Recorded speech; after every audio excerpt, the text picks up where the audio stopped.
तर तिकडे नाशिकमध्ये मुसळधार पावसाचा अंदाज आहे। पावसाचा ऑरेंज अलर्ट जारी करण्यात आला। विजांच्या कडकडाटासह मुसळधार पावसाचा अंदाज आहे। तर अवकाळी पावसानं शेतकऱ्यांचं मोठं नुकसान झालंय।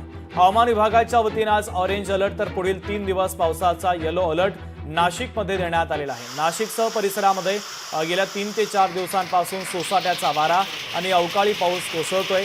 अनेक ठिकाणी रस्त्यावर झाडं उन्मळून पडल्यानं वाहतूक देखील खोळंबलेली होती, तर अनेक गाड्यांचं नुकसान देखील झालेलं आहे। अवकाळी पावसानं नाशिकसह परिसरातील शेती पिकांचं अर्थातच शेतकऱ्यांचं अतोनात नुकसान झालं।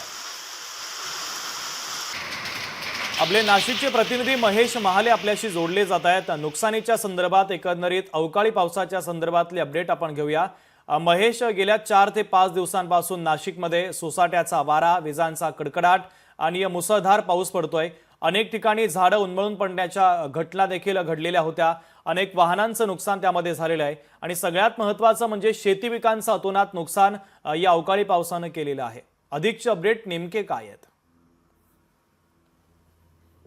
अगदी खरं आहे शुभम, खरं तर गेल्या 8 दिवसांपासून नाशिक शहरासह जिल्ह्याला अवकाळी पावसाने हे झोडपून काढलेले आहे। अक्षरशः रोज खरं तर अवकाळी पाऊस हा शहरासह जिल्ह्यामध्ये पडतोय आणि यामुळे शेतकऱ्यांचं मोठ्या प्रमाणात नुकसान देखील झालेलं आहे। आज देखील हवामान खात्याने नाशिक शहरासह जिल्ह्याला ऑरेंज अलर्ट दिला आहे, तर पुढचे 3 दिवस येलो अलर्ट दिलेला आहे। अजून 3 ते 4 दिवस नाशिकमध्ये अवकाळी पाऊस पडणार आहे। त्यातल्या त्यात आज ऑरेंज अलर्ट दिला आहे, म्हणजे आज विजांच्या कडकडाटासह मुसळधार पाऊस पडण्याची देखील शक्यता हवामान खात्याने वर्तवलेली आहे।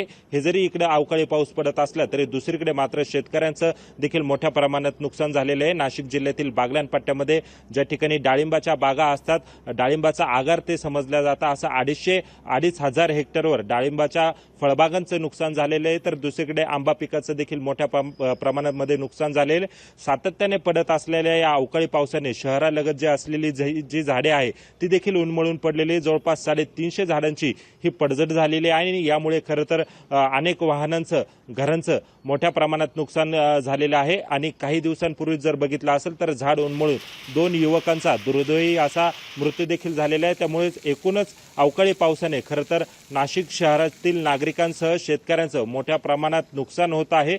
या अवकाळी पावसावर खरं तर आता हवामान खात्याने अजून 3 दिवस पाऊस सांगितल्याने खरं तर शेतकरी आणखीनच चिंतेत सापडले आहे। सातत्याने होत असलेल्या अवकाळी पावसाने एकतर आधीच शेतीमालाला भाव नाही आणि दुसऱ्या वेळी आसमानी संकट हे पडत असल्याने खरं तर शेतकरी आता मेटाकुटीस आल्याचं आपल्याला बघायला मिळतंय। अगदी महेश, अत्यंत महत्त्वाचे अपडेट एकंदरीत या पावसाच्या संदर्भातले पोहोचवलेले आहेत। तुर्तास धन्यवाद।